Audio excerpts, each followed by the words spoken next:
discrepar de algunas valoraciones que se pueden contener en un informe no significa ni muchísimo menos denostar ni criticar a la benemérita institución, cosa que yo no voy a hacer jamás. Y creo que se ha querido manchar eso, se ha querido embarrar el terreno de juego, se ha querido montar un juicio paralelo. Bueno, lo que yo he visto es que aquí había interés por parte de los grupos políticos en no conocer la verdad, sino en hacer un linchamiento político.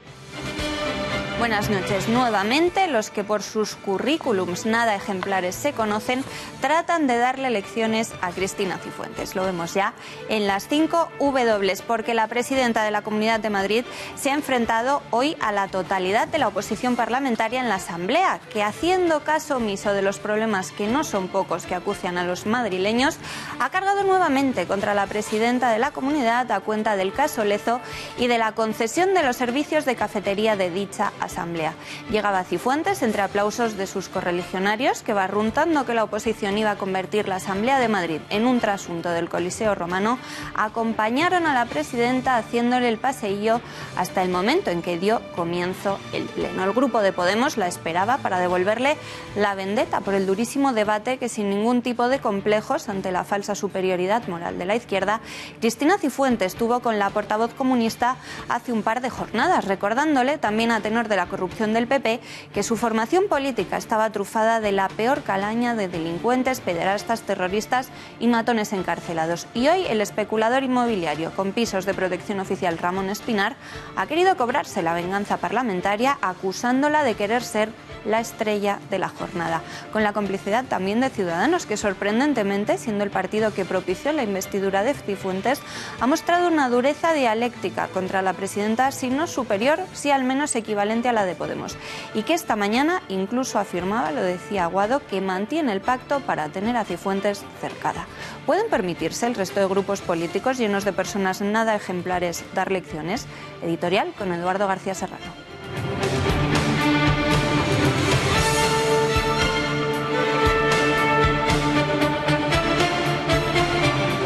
Buenas noches, María. Pues sí, la estaban esperando y han vuelto a salir escaldados. La oposición parlamentaria esperaba hoy a Cristina Cifuentes en la Asamblea de Madrid con los colmillos afilados y la vendetta caliente. Error, craso error. La venganza se sirve siempre fría. Podemos respiraba por las heridas que las estocadas de Cifuentes le provocaron el otro día al recordarles a los comunistas de la Asamblea de Madrid que tienen las listas electorales llenas de pederastas y de terroristas. Hoy la esperaban, la han encontrado y han vuelto a salir trasquilados porque son tan sectarios que, en vez de poner el acento en que Cristina Cifuentes es la que ha destapado la olla podrida del caso Lezo, han orientado sus baterías dialécticas contra lo que el mismo juez que encarceló a Ignacio González y a Edmundo Rodríguez Sobrino desestimó: el cohecho y la prevaricación de Cifuentes en la concesión de una licencia. No hay caso en los juzgados, pero sí en la mezquina estrategia política de Podemos, a la que también se ha sumado Ciudadanos. Ya saben ustedes que la alegre y efébica pasarela de Ciudadanos se apunta a un bombardeo con tal de que sus sonrisas profiden abran los telediarios. Produce vergüenza ajena ver a Ciudadanos hacer seguidismo parlamentario del especulador inmobiliario de Podemos, Ramón Espinar, que no tiene la menor autoridad moral para acusar de corrupción a nadie, excepto a su padre, portador de una tarjeta black adosada a su carné del PSOE.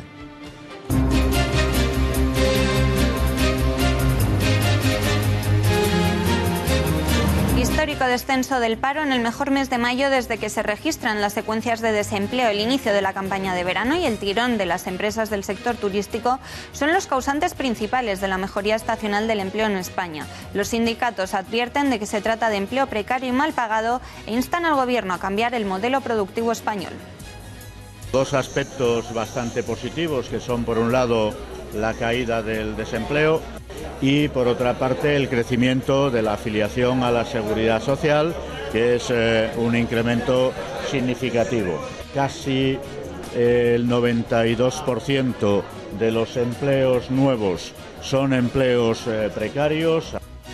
Manuel Moix, exfiscal jefe anticorrupción, asegura haber dimitido por su familia y por España, y no por haber cometido ninguna irregularidad, a pesar de no haber declarado cuando accedió al cargo la sociedad offshore panameña de la que es propietario junto a sus hermanos. De proteger tanto a mi familia, que no tiene por qué está sometida a la presión por parte de los medios de comunicación. Tras haber dado orden a sus diputados de Junts pel Sí de estar permanentemente localizados y de haberles advertido que el próximo mes de agosto no se alejen de Barcelona a más de 2 horas, Carles Puigdemont dice ahora que en pocos días podría anunciar la fecha del referéndum separatista.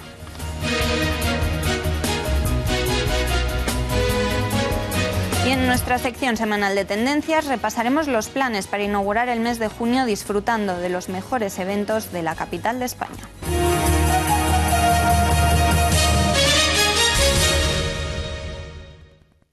Y estoy deseando explicar de qué manera se llevó a cabo ese proceso de contratación, que fue una contratación legal, transparente, conforme a derecho, porque además pues, lo que yo he visto es que aquí había interés por parte de los grupos políticos en no conocer la verdad, sino en hacer un linchamiento político, que es lo que ha ocurrido.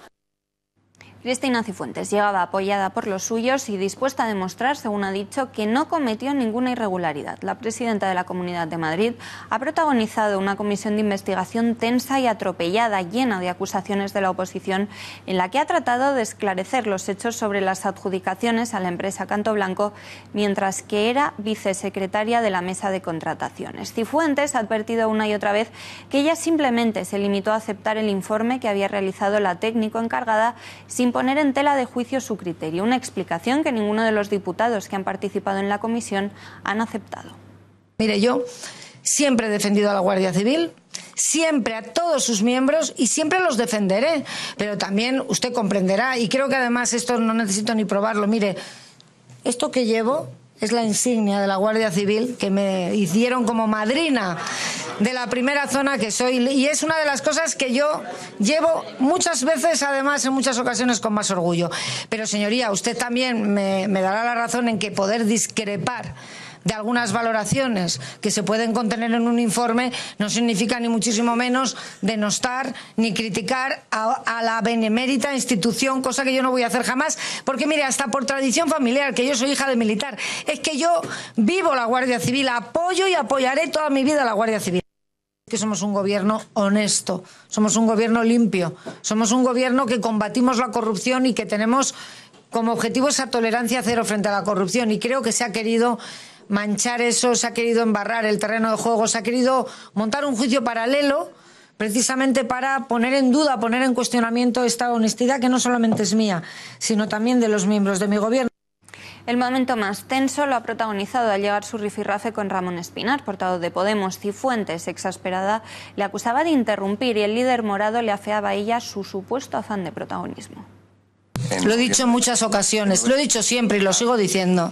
Le voy a pedir con todo el respeto, créame, con todo el respeto, que se comporte de acuerdo a la dignidad de su cargo. Hombre, yo siempre me comporto de acuerdo a la dignidad. Que no interrumpa permanentemente, que deje usted que la comisión transcurra. Yo le prometo que yo soy una persona. Si usted no me interrumpe, yo tampoco lo haré. Pero se da cuenta. Yo soy una persona educada que le va a dejar hablar. Lo único que le pido es que, si usted no lo es, al menos se atenga a la dignidad de su cargo.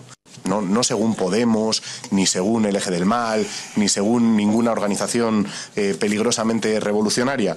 Según la ley, usted incurría en una duplicidad que es ilegal. Pero o tienen validez, o tienen validez, o tienen validez. Los informes policiales siempre no la tienen ninguno. Lo que no puede ser es que tengan validez cuando afectan al Partido Popular, pero cuando afectan a Podemos, los informes policiales no valen. No importa, me deja hablar con todo respeto. Sí. ¿Me va a interrumpir? Lo dice la UCO. Me va a interrumpir, no, termine usted y luego yo le contesto. Venga, diga usted todo lo que quiera, si quiere decir más, pero le pido que cuando yo hable no me interrumpa. Se lo agradezco mucho. Desde Ciudadanos tampoco han tenido palabras mucho más amables. El líder en la región, Ignacio Aguado, afirmaba esta mañana en una entrevista televisiva que van a mantener el pacto que permitió la investidura de la Popular porque es, dicen, la manera de tenerla cercada. Luego, ya en comisión, era César Zafra, número 2 de los naranjas en la comunidad, quien se encargaba de interrogarla. Que no volvieran a las andadas, para que no siguieran saqueando el canal Isabel II, para que la Púnica y Gürtel no siguiera creciendo en la Comunidad de Madrid. Y ese acuerdo a día de hoy, para nosotros es la mejor herramienta para controlar al Partido Popular, para mantenerles en una cerca, digamos, y garantizar que hay regeneración, que los imputados se van. Cifuentes era una comisión de expertos. Usted tenía que valorar, no simplemente sentarse y firmar. Por eso yo le pregunto que en el criterio número 3... Bueno, pues no valoré. Cometí el pecado de no valorar. Valoró el técnico. Y yo me limité a sentir y a dar por bueno el criterio del técnico. En el criterio número 3, uno de las cosas... Le estoy diciendo que yo no valoré, le estoy diciendo que yo no realicé la valoración de los certificados. Para analizar lo que ha dado de sí este pleno nos acompaña ya en la mesa Rubén Tamboleo, sociólogo, profesor de la Universidad Rey Juan Carlos y experto en técnica política. Señor Tamboleo, buenas noches. Buenas noches. Gracias por estar aquí. A vosotros. Por empezar con alguna cosa, ¿qué le ha parecido la estrategia de Cristina Cifuentes? Llegaba entre vítores de los suyos, después se ha mostrado muy firme, muy rotunda. ¿Era su única opción? Desde que salió esta noticia había varias opciones y una de ellas hubiera sido no magnificar tanto como han magnificado esta noticia. La han magnificado con las personas que han salido a la palestra a defenderla. Por ejemplo, su número 2, Ángel Garrido. La han magnificado de la forma en la que han respondido continuamente. La han magnificado con determinados eslogan como el tripartito de la Inquisición o el tripartito, no sé cómo exactamente como habían dicho, de inquisitorial, también estaban diciendo hoy. Entonces, eso es magnificar, magnificar, magnificar, hacer más grande una noticia que en principio podía haber sido pequeña y que en parte en el primer día, cuando decidió estar en silencio hasta ver las cosas que iban terminando de ocurrir, incluso si la imputaban o si la investigaban o si no la investigaban, era una actitud mucho más prudente. Ahora lo que están haciendo es continuamente magnificar una noticia que podía ser más pequeña y al magnificarla le están dando mucho más altavoz, algo que podía incluso pasar más desapercibido para los propios intereses de la señora Cifuentes. Ya. Ramón Espinar, veíamos ese momento hace un instante que parecía más una lucha de egos que cualquier otra cosa, ¿no? Bueno, con Ramón Espinar ha sido claramente uno de los momentos más tensos y en los que hemos podido ver a Cristina Cifuentes más nerviosa. Eso tampoco le beneficia en nada a ella. Entonces es una cuestión que deberían haberlo hecho de otra forma. Incluso cuando ha tenido un momento en el que ha dicho bebidas espirituosas para referirse al famoso refresco, pues tampoco era el caso, ¿no? Entonces se ha visto a Cristina Cifuentes muy nerviosa y con todas sus tablas políticas, con su experiencia y con todo lo que tiene detrás y que la podrían haber ayudado a prepararla, debería haber estado bastante más calmada. Le ha podido un poco la situación, sí, ¿no? Es, bueno, coloquialmente sería lo que es entrar al trapo o no entrar al trapo. Ya. Cristina Cifuentes ha entrado demasiado al trapo del juego en el que la estaban metiendo. Y la postura de Ciudadanos, que no rompe ningún pacto de investidura, pero mantiene esa doble vara de medir con el PSOE en Andalucía, ¿no le parece que el Partido Naranja está de alguna forma tratando de imponer una especie de estado inquisitorial donde se explican, pues, por ejemplo, dimisiones como la de Moix todo el rato pidiendo que políticos dejen su cargo? ¿Esto no es un poco peligroso que el PP se lo permita? Bueno, el PP ahora mismo no tiene ninguna otra opción ni en el nivel nacional ni en el nivel regional. Entonces esa es la cuestión. Hoy incluso hemos visto con el diputado Zafra como ella continuaba con el nerviosismo. Entonces es muy difícil, es cierto, y le han creado una situación muy difícil. No sabe, ella decía que no sabía incluso de quién, pero ella tendría que calmar las cosas, rebajarlas e intentar que pasara esto más desapercibido y crear otras noticias con su gestión o con otras cuestiones así. Incluso con el diputado Zafra le ha tratado con el género femenino. O sea, eso hacía que se le viera continuamente demasiado nerviosa. Entonces tendría que haber rebajado eso y con Ciudadanos buscar más los puntos de encuentro porque le sigue necesitando, porque quedan presupuestos por aprobar, porque quedan leyes muy importantes y porque está la moción de censura ahí y tiene un grupo propio, el Popular, muy débil, con todos los continuamente dimisiones y personas que no están. Entonces necesita Ciudadanos más que nunca. Ya, de momento no pueden plantarse. De momento no pueden plantarse. Y el Partido Socialista, que claramente ya no ejerce de oposición ni en Madrid ni a nivel estatal, lo que no sé si a propósito o no. Bueno, están dejando también que pase todo lo que está ocurriendo porque les beneficia directamente. Entonces, como les beneficia directamente, pues y tienen este impasse en el que hay un secretario general electo, pero tiene que llegar al Congreso y establecer todo un nuevo equipo. Entonces, eso es lo que va a haber y en Madrid también habrá cambios importantes. ¿La situación es buena para ellos de alguna manera? ¿Dejan que otros les hagan el trabajo, exijan dimisiones, presenten la moción? Y a ellos al final también les benefician las acusaciones contra el Partido Popular, ¿no? Sí, pero en algún momento tendrán que también tomar el protagonismo, porque si no toman el protagonismo, pues Podemos puede otra vez salir a comer demasiado. Ya. Entonces, si come demasiado, el Partido Socialista se puede quedar fuera de todo eso. Tendrán que recuperar protagonismo y recuperar la iniciativa, cosa que después de este impasse, de este momento congresual, seguro que acaban realizando. Rubén Tamboleo, muchísimas gracias y muy buenas noches. Buenas noches. Más asuntos. La Audiencia Nacional ha ratificado hoy la prisión provisional del expresidente madrileño Ignacio González y de la exdirectora financiera del canal de Isabel II, María Fernanda Richmond, por el caso Lezo, al persistir, dicen, el riesgo de fuga, de reiteración delictiva y de obstrucción a la investigación. En el auto, la sección cuarta de la Sala de lo Penal observa que González, según la investigación, podría estar implicado en el pago de una comisión de casi 1,5 millones de euros por la adjudicación del tren de Navalcarnero en Madrid, en la operativa fraudulenta del canal de Isabel II y en la financiación irregular del PP de la Comunidad de Madrid a través de la Agencia Informática de Comunicaciones. Rechaza así el recurso que interpuso Ignacio González contra su ingreso en prisión el pasado 21 de abril, mientras que en otro auto le deniega la libertad a Richmond, a quien el juez de Lezo le impuso, para poder eludir la cárcel, una fianza de 4 millones de euros que aún no ha podido abonar. La Sala, en contra de lo alegado por ella, considera que no es desproporcionada esta fianza.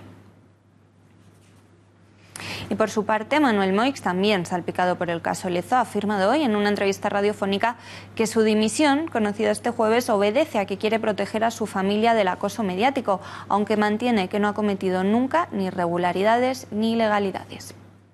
De proteger tanto a mi familia, que no tiene por qué estar sometida a la presión por parte de los medios de comunicación, sabe que el hecho de tener un bien heredado en una sociedad, sea el país que sea, en este caso Panamá, que está inactiva y que está todo declarado y por lo tanto con pleno conocimiento de Hacienda, pagados los impuestos, etcétera, no supone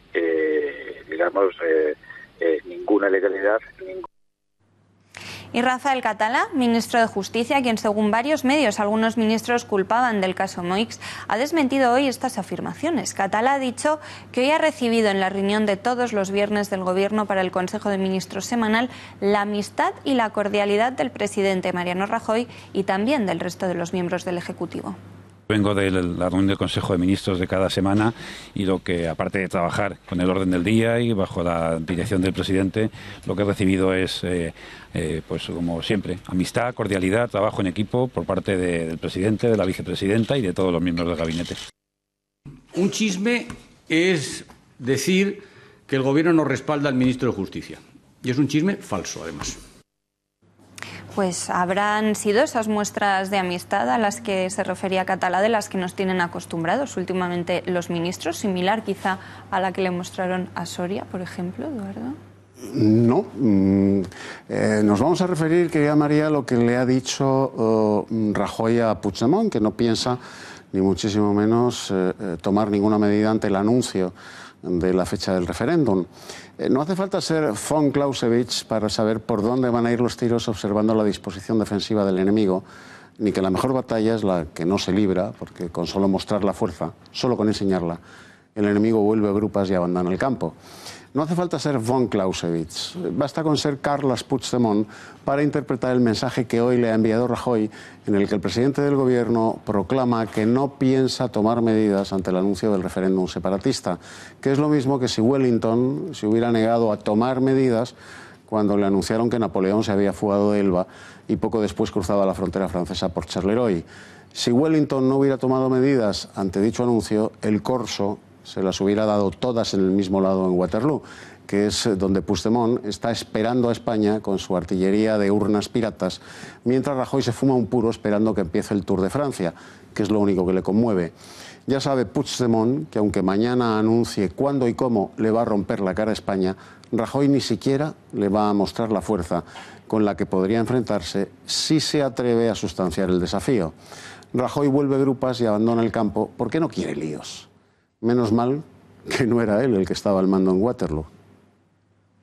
Gracias, Eduardo. Enseguida volvemos a este tema, a Cataluña, porque gracias a nuevas revelaciones del comisario Villarejo sabemos que el CNI podría haber tratado de impedir investigaciones contra la familia Pujol y que también podría haber tratado, según desvela en exclusiva OK Diario, de buscarle una hija secreta a Artur Mas. Y es que la guerra se ha desatado entre la policía y el CNI y más concretamente entre el comisario mencionado, José Manuel Villarejo, que está acusado de ser el jefe de las cloacas del Estado durante años en nuestro nuestro país y entre el director del CNI, Félix Sanz Roldán. El primero ha interpuesto una denuncia ante la Audiencia Nacional contra el jefe de la Agencia de Inteligencia.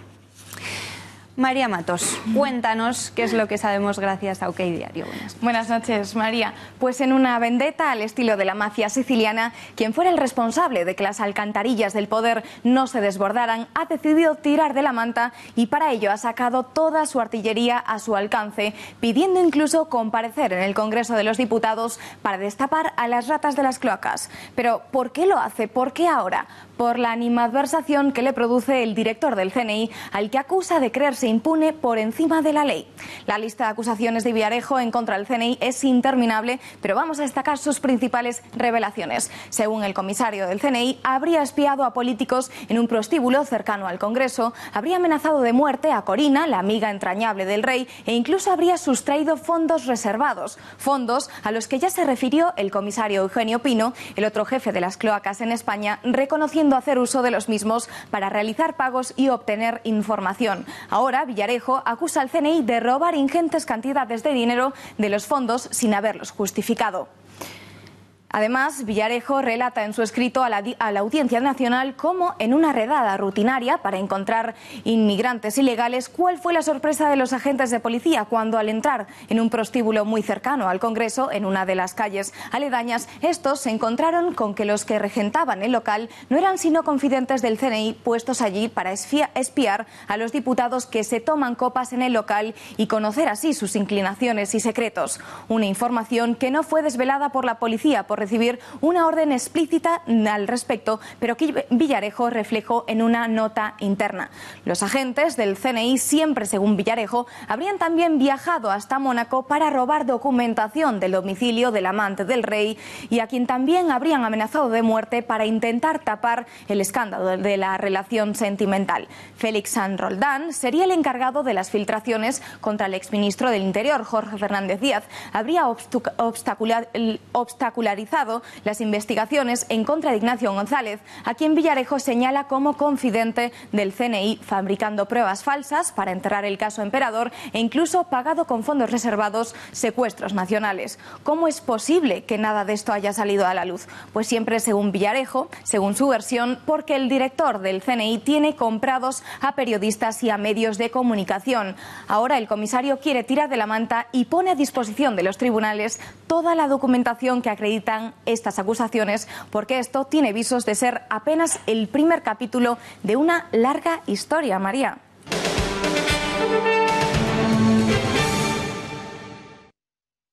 María Matos, revelaciones del CNI, algunas relativas también a Cataluña. Eduardo García Serrano nos contaba también que Rajoy no va a actuar de momento contra los secesionistas. ¿Y cómo lo sabemos? Pues porque si ayer les contábamos que Junts pel Sí ha transmitido a sus 62 diputados en el Parlamento que tienen que estar localizables y movilizados a lo largo del mes de agosto, por si se precipitan los acontecimientos y hay que tramitar urgentemente el referéndum ilegal, la novedad hoy la encontramos, por una parte, en el posible anuncio de las votaciones. Los secesionistas estarían pensando anunciar la fecha y la pregunta la próxima semana, al no haber conseguido llegar a ningún acuerdo en la cumbre de partidos separatistas que ha tenido lugar esta semana.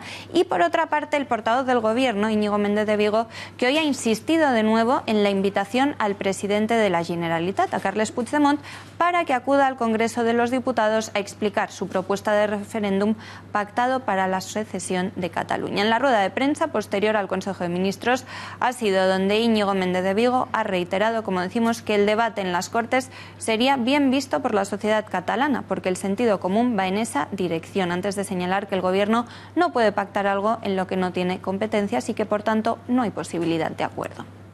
Queremos nuevamente reiterar esa invitación al presidente Puigdemont para que venga, cuando él quiera, pero pronto, a hablar en el Congreso de los Diputados con el resto de las fuerzas políticas parlamentarias.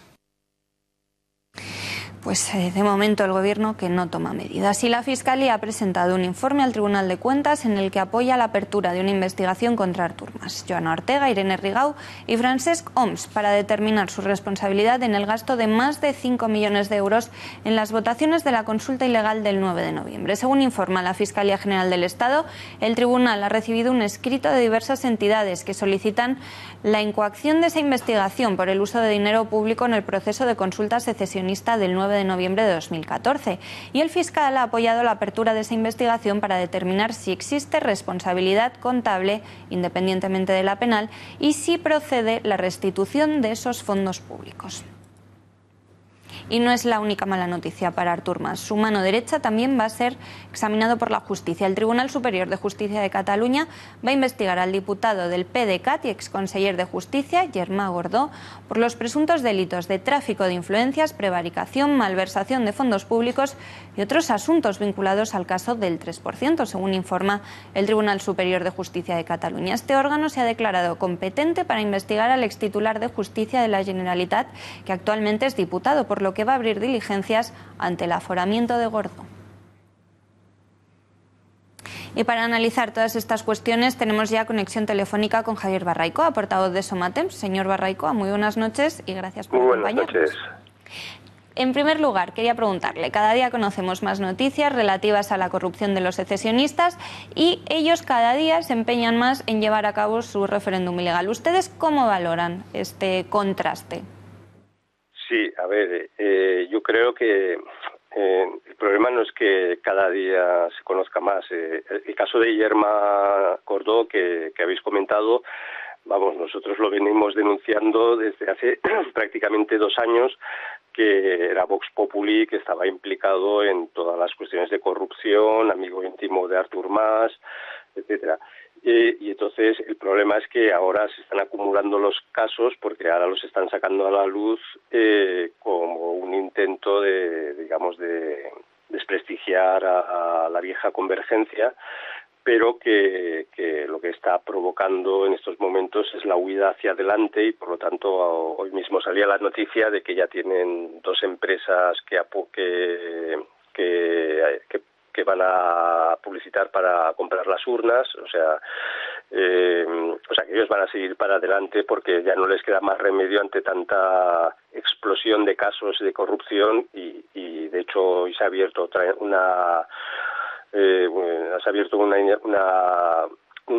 contra Mas, se ha abierto un expediente también informativo, o sea que esto va a seguir y entonces ellos no les queda más remedio que seguir con el referéndum para adelante y vamos a verlo, ¿no?, sobre la marcha.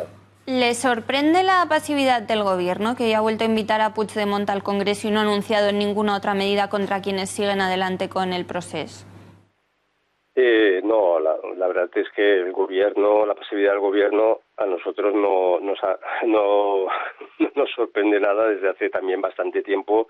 Igualmente hemos denunciado que uno de los grandes males que existe en Cataluña no es tanto la agresividad del nacionalismo radical, sino como, digamos, el sentimiento y la desmoralización entre los que somos catalanes y españoles y que nos sentimos abandonados, pero constantemente. Vamos, de hecho, ayer se presentaba un nuevo digital catalán antinacionalista y, digamos, no ha habido absolutamente ningún apoyo ni del Ministerio de Cultura ni nada, porque no.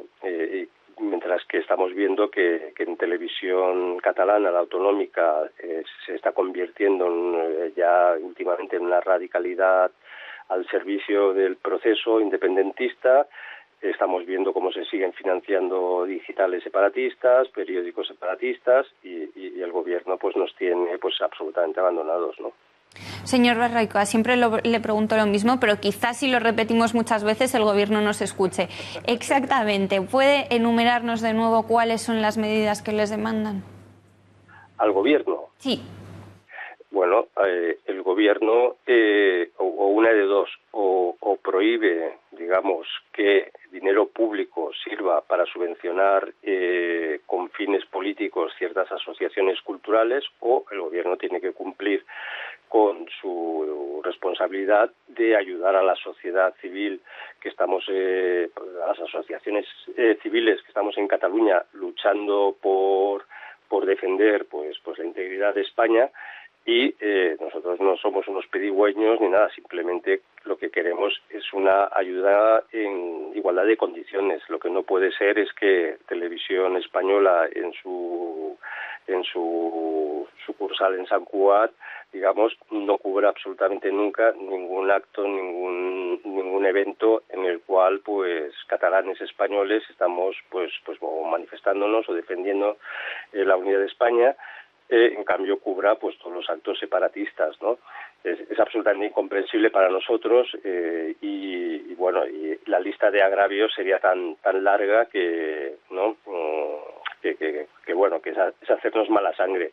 Por eso lo que cada vez tenemos más claro, por ejemplo, pues es que nosotros tenemos que luchar. Tenemos que luchar como sociedad civil, y el otro día estuve con el presidente de la Asociación Catalana de Víctimas del Terrorismo y él me denunciaba exactamente lo mismo, ¿no? Como ellos no tienen, ni siquiera un local, ni un pobre local para tener el material de la Asociación de Víctimas del Terrorismo, porque no tienen, digamos, ningún solo apoyo. Aquí la Generalitat les retiró las subvenciones y desde Madrid pues no ha llegado ninguna ayuda, ¿no? Entonces, que no se apoya a las víctimas del terrorismo en Cataluña en un momento tan crítico donde claramente el terrorismo separatista de ETA está asociado al separatismo radical, pues es para llorar o reír o no sé. Pues señor Berraicoa, queda clarísimo. Muchas gracias y muy buenas noches. Muchísimas gracias.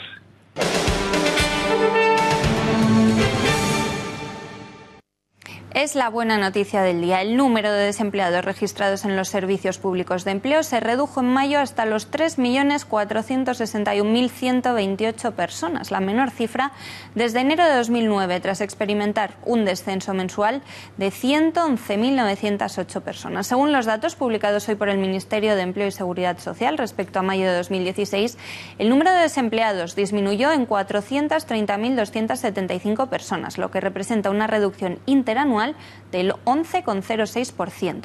En términos desestacionalizados, es decir, sin tener en cuenta las diferencias de calendario de los distintos meses, el número de desempleados ha bajado en 39.566 personas respecto al mes anterior, marcando así la mayor reducción de un mes de mayo de toda la serie histórica. Para analizar todos estos datos tenemos ya conexión con José Ignacio Gutiérrez, secretario general de la Confederación de Cuadros y Profesionales. Señor Gutiérrez, buenas noches. Hola, buenas noches. En primer lugar, le tengo que pedir una valoración de los datos de empleo conocidos hoy. Pues creemos que son unos datos positivos, tremendamente positivos.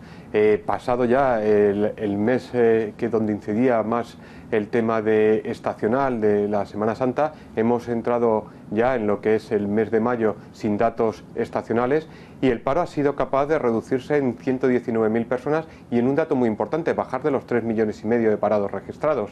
Y además un factor que todavía nos ha alegrado más, y es que es un descenso del paro repartido por sectores, no concentrado solamente en sectores como puede ser servicios, solamente el sector construcción, sino que el factor de la agricultura con un descenso bastante significativo y el descenso también en el sector industrial, incluso en los primeros demandantes, nos da un dato que consideramos muy positivo de cara a poder sostener esta reducción del paro registrado. ¿Ustedes esperaban algo similar desde la Confederación de Cuadros y Profesionales, y usted a título individual, o realmente el Gobierno debe estar sorprendido incluso?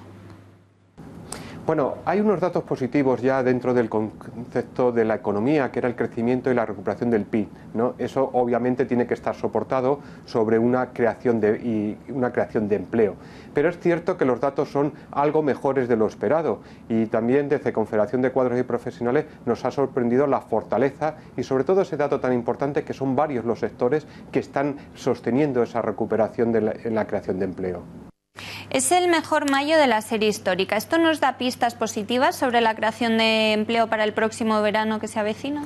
Bueno, indiscutiblemente hay un factor muy importante que es el buen desarrollo de uno de los sectores claves, como es el sector turístico, unido además a un factor muy importante que es una recuperación del sector de la construcción. Obviamente no vamos a recuperar esos 2 millones de puestos de trabajo que este sector tenía, pero sí estamos recuperándolo, y es una creación de empleo, digamos que sostenible, capaz de mantenerse al menos durante lo que creemos que es el ejercicio 2017. Sí vemos claramente que hay factores positivos en esta reducción, y es que son reducciones estructurales. La tendencia de creación de puestos de trabajo pareció haber tocado fondo hace algunos meses, pero llevamos 2 datos especialmente buenos. ¿Vamos a llegar a un punto que se va a ralentizar o parece que de momento seguimos a este ritmo? Bien, vamos a ver, es cierto que hacia finales del 2016 tuvimos algunos datos que nos hacían pensar que podíamos estar en un proceso de ralentización del proceso de creación de empleos, y también relacionado con un proceso de ralentización del crecimiento del Producto Interior Bruto. Este proceso de ralentización del crecimiento del Producto Interior Bruto no se ha producido, y con lo cual lleva unas consecuencias que es una mayor confianza en la economía española y por lo tanto una mayor capacidad del sector empresarial, por una parte, de creación de empleo, y un apoyo que va a haber indiscutiblemente, que es con los acuerdos que ha firmado el Gobierno y los sindicatos del sector de la administración pública, una creación de empleo también por la parte pública, con lo cual es sostenible en un marco, pongamos, de un año, los próximos 12 meses, esta creación de empleo. Y cambiando de asunto, ¿va a haber al final paga extra para los pensionistas? ¿No es poco serio decirlo sobre la marcha como quiere el Gobierno? Habrá paga extra, creo que indiscutiblemente. Por ello, y en estos presupuestos generales del Estado que están a punto de aprobarse, hay una partida recogida especial de 10.000 millones de euros para este concepto de cubrir los desfases de la seguridad social. Sí va a haber paga extraordinaria, y si fuera necesario se recurriría a los presupuestos generales del Estado. ¿Y de qué va a depender? Pues básicamente yo creo que la tardanza está relacionada también con la evolución de los ingresos que existe por parte de la Seguridad Social. Quieren cuadrar los números antes de tomar esa decisión, pero sería muy difícil anunciar un no pago de la paga extraordinaria, ¿no? Creo que precisamente la aprobación de los presupuestos generales del Estado en próximas fechas va a despejar cualquier duda en este sentido. Para terminar, la reforma del IVA anunciada por Bruselas esta semana, ¿en qué consiste y qué va a suponer para España? Bien, este es un tema tremendamente importante. La llamada armonización fiscal, que Bruselas muy especialmente quiere ir por los impuestos indirectos y que tantas veces ha achacado a España como uno de los países con menor ingresos, y es cierto además, por parte de estos impuestos indirectos, va a llevar a un proceso de armonización para igualar posiblemente el tipo medio del IVA, y sobre todo la gran batalla que son los tipos reducido y superreducido, que en el caso español pues es una de las demandas reiteradas desde Bruselas al Gobierno español para proceder a elevar esos tipos reducidos y superreducidos. De todas las maneras hay que recordar, algunos de los países tienen tipos superreducidos al 0%. Con lo cual veremos. Pero este es el camino. O sea, Bruselas lo que quiere es una armonización fiscal, una cierta homologación de los tipos del IVA y un tipo medio del IVA por encima. El tipo medio del IVA en la Unión Europea es en torno a un 21,50, España está en un 21%, y nos aprietan y nos presionan para subir los tipos súper reducidos y el tipo reducido. José Ignacio Gutiérrez, muchas gracias. Buenas noches. Buenas noches.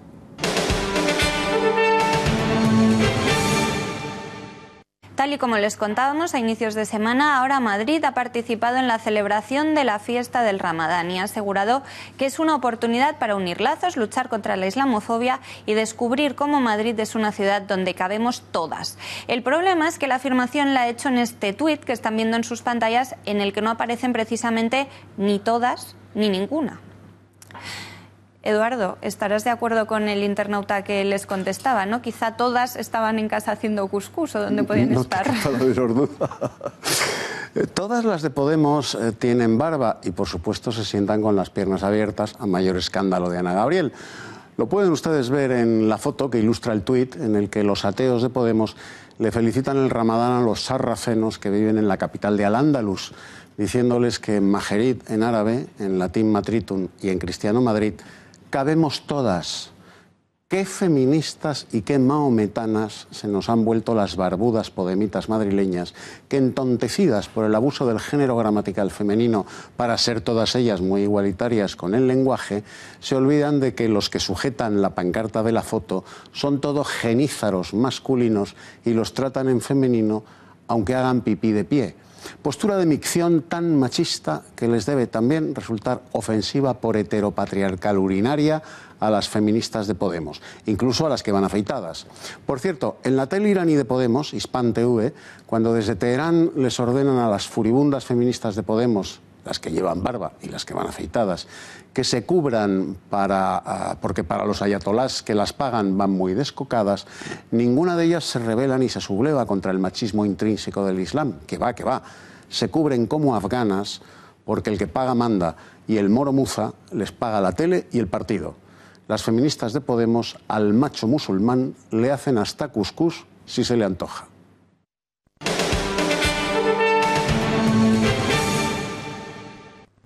Y en página internacional tenemos que volver a hablar del Ramadán. Vean estas imágenes. Tuvieron lugar en el supermercado parisino Monoprix hace exactamente 3 días, el 30 de mayo.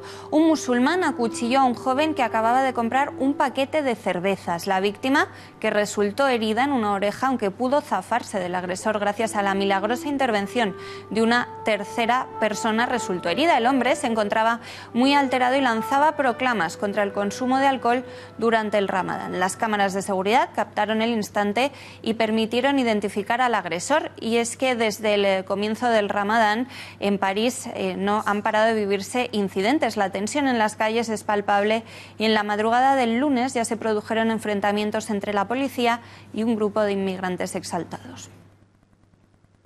Y la policía de Manchester ha evacuado este viernes a mediodía una zona de la ciudad por un coche que podría estar relacionado con el atentado de la pasada semana en el que murieron 22 personas. El vehículo fue localizado al reconstruir los movimientos del asesino Salman Abedi en los días anteriores a la matanza del 22 de mayo, perpetrado justo al final de un concierto de Ariana Grande. Se acordonó un perímetro de 100 metros en torno al coche, un Nissan Micra, que ya está siendo analizado. Pues se ha hablado esta semana de que el asesino de Manchester podría padecer algún tipo de deficiencia mental. Su padre y su hermano siguen detenidos en Libia y se han producido varias denuncias por parte de los servicios de seguridad norteamericanos. Para analizar ya todas estas informaciones tenemos conexión con Florentino Portero, profesor de Relaciones Internacionales de la Universidad Francisca de Vitoria. Señor Portero, buenas noches y gracias por atendernos. Muchísimas gracias, buenas noches. En primer lugar, tanto las autoridades libias como las estadounidenses han denunciado fallos en la vigilancia de la policía británica al asesino de Manchester y a su familia. ¿Es pronto para aventurarnos a asegurar una cosa así o claramente no se ha hecho bien el seguimiento previo? No, creo que estamos perfectamente en condiciones de reconocer que había suficiente información sobre el terrorista de Manchester y sobre su familia para poder considerar que podían realmente asumir la responsabilidad de atentados como el ocurrido. Ahora, dicho esto, que es muy fácil y muy evidente, también tenemos que reconocer que la inteligencia británica y junto con Scotland Yard tiene a día de hoy información sobre otros miles de ciudadanos británicos que están más o menos en iguales condiciones que el terrorista citado y que pueden en cualquier momento asumir un atentado terrorista.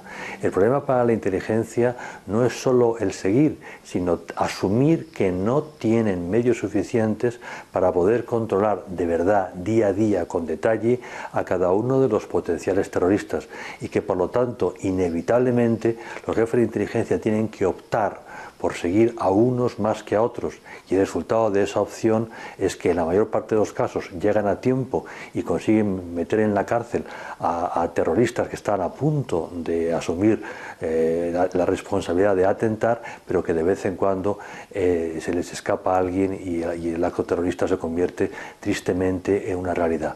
Los medios son los que son, el Estado de Derecho no permite encarcelar a cualquier sospechoso y por lo tanto pues los resultados están a la vista. ¿Y con una mejor protección se podría haber evitado el atentado? Con más medios, con mayor colaboración internacional, evidentemente podemos controlar mejor a los potenciales terroristas. Pero no nos engañemos, nunca vamos a tener medios suficientes para poder controlar a todos aquellos que sospechamos pueden convertirse en terroristas. Tanto amigos del asesino islamista como el imán de la mezquita a la que acudía habrían llamado a la línea caliente habilitada para denunciar casos de radicalización. ¿Tenemos que dar veracidad a estas afirmaciones? Y en caso afirmativo, ¿por qué no se les hizo caso cuando llamaron? Yo no tengo constancia de que llamaran para denunciar nada. En cualquier caso, en la mayor parte de las mezquitas hay, digamos, puntos de seguimiento para controlar a aquellas personas que están sufriendo una deriva hacia el radicalismo. Con el tiempo tendremos una información más precisa y, por lo tanto, podremos hacer juicios con más sentido.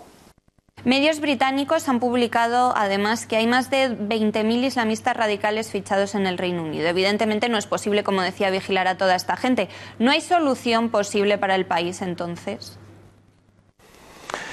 En el corto plazo hay que asumir la realidad tal cual es, y es que una parte muy importante de los musulmanes que viven en el Reino Unido en particular y en Europa en general viven el Islam de una manera, llamémosle, fundamentalista o radical. Es lo que en términos genéricos llamamos islamismo o islamista, cuando nos referimos a la persona. Muchos de ellos derivan paulatinamente hacia posiciones más y más violentas. Es un número muy alto y supone un reto extraordinario para los servicios de inteligencia y para la policía. A medio plazo podemos trabajar mucho más y mucho mejor los colegios, los barrios, las mezquitas, y de esta forma evitar muchos de los problemas que hoy estamos viviendo. Pero aún así, durante mucho tiempo vamos a vivir bajo el riesgo de atentados. ¿Y cómo es que se dejó entrar al padre en los años 90 si pertenecía a una organización anti-Gaddafi y cercana a los hermanos musulmanes que estaba considerada como terrorista? Pues de la misma manera que se apoyó y casi se creó las fuerzas talibán en Afganistán y casos semejantes en otros lugares. En ese momento el peligro era Gaddafi y el enemigo de mi enemigo puede ser mi amigo en un momento determinado. Fueron acuerdos de orden táctico en el corto plazo que en el largo plazo han tenido consecuencias ciertamente peligrosas. ¿Sabemos exactamente de qué están acusados el padre y el hermano detenidos en Libia? Pues hay información. En cualquier caso, en Libia en concreto, han sido detenidos por un grupo igualmente terrorista y muy posiblemente las acusaciones tienen que ver con tensiones intralibias. Los que han detenido no son mucho mejores que él. ¿Y es posible que Libia tenga mejores investigadores contra el islamismo que Reino Unido? Porque parece ser que las autoridades del país musulmán esperaron a ver qué hacía el MI5 antes de detenerles. En estos momentos, Libia es un estado fallido donde la mayor parte de los grupos que están actuando pueden ser catalogados como islamistas. Evidentemente, los islamistas saben mucho de islamismo. El problema del Reino Unido es otro. El problema del Reino Unido es un problema de magnitud de personas que pueden en estos momentos evolucionar hacia posiciones radicales. No hay un Estado libio con el cual podamos entendernos estos elementos. Hay gobiernos en plural y grupos aún más numerosos que gobiernos. Pues señor portero, queda clarísimo. Muchas gracias y buenas noches. Muy buenas noches.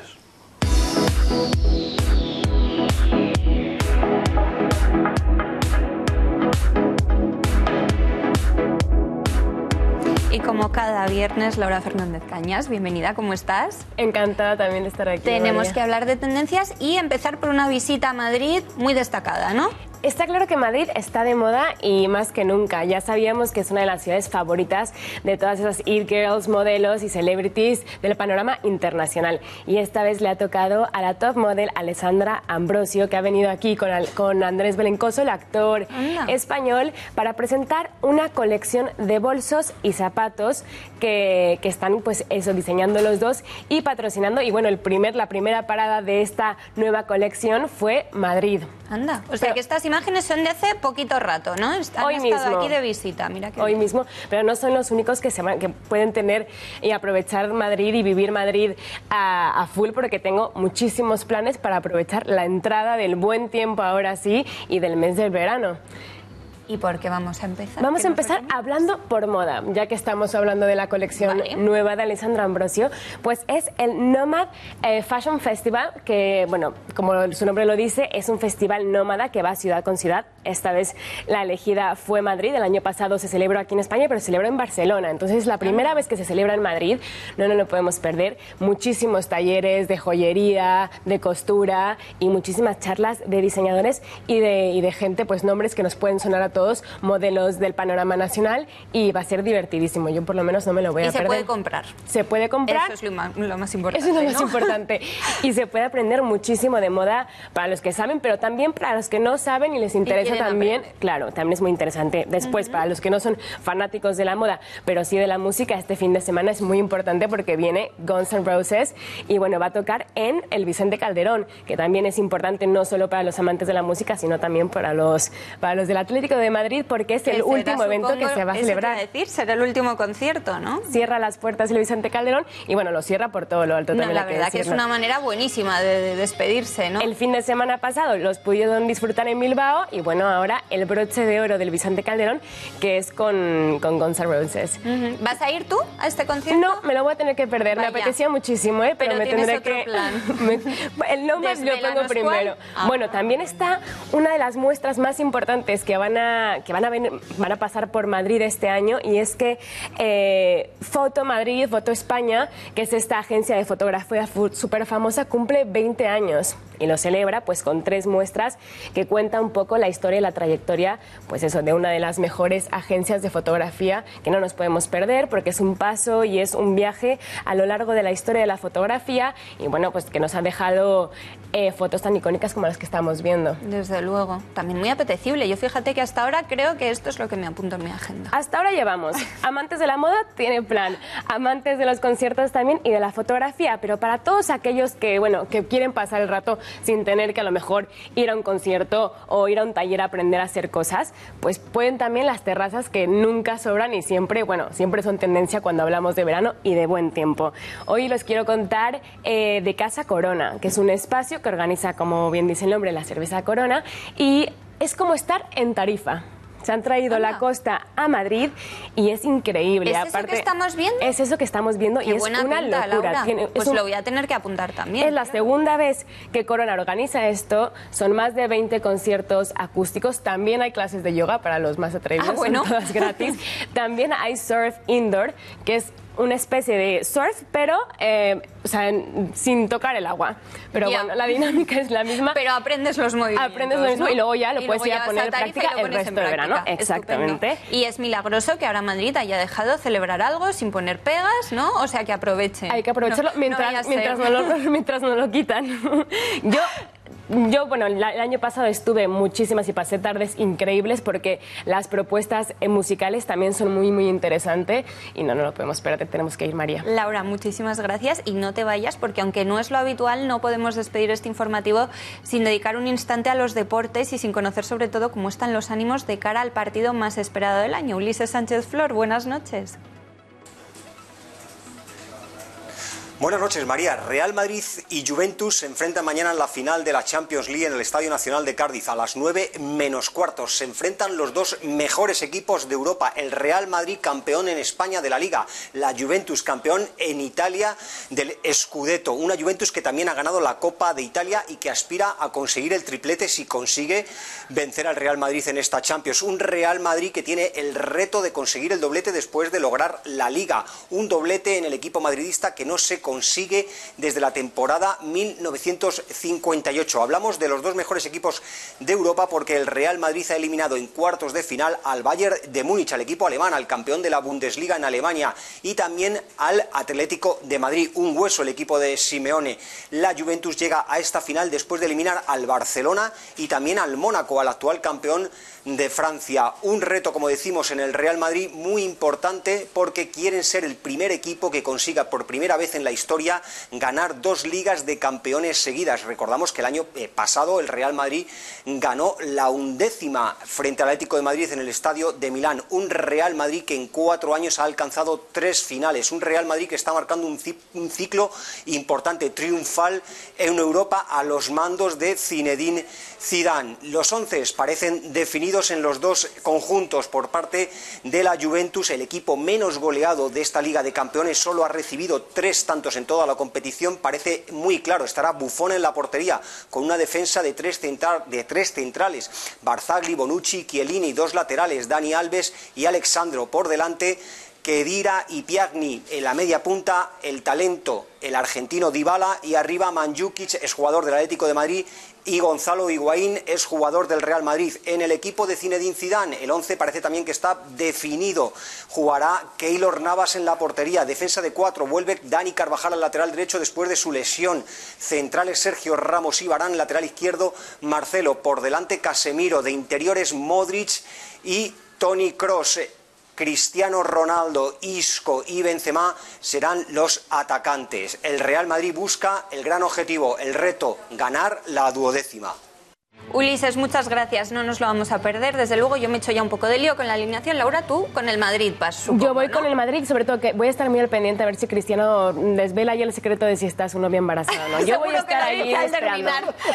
Tú vas con el Madrid, pero no te vamos, falta ni que te pregunte. con el emperador de Europa, ¿no? El rey, el emperador de Europa es el Real Madrid, y mañana nos traemos la 12ª. Forza Madrid, a la Madrid. Pues terminamos con ese mensaje. Gracias a los dos. Volvemos el lunes. Feliz fin de semana.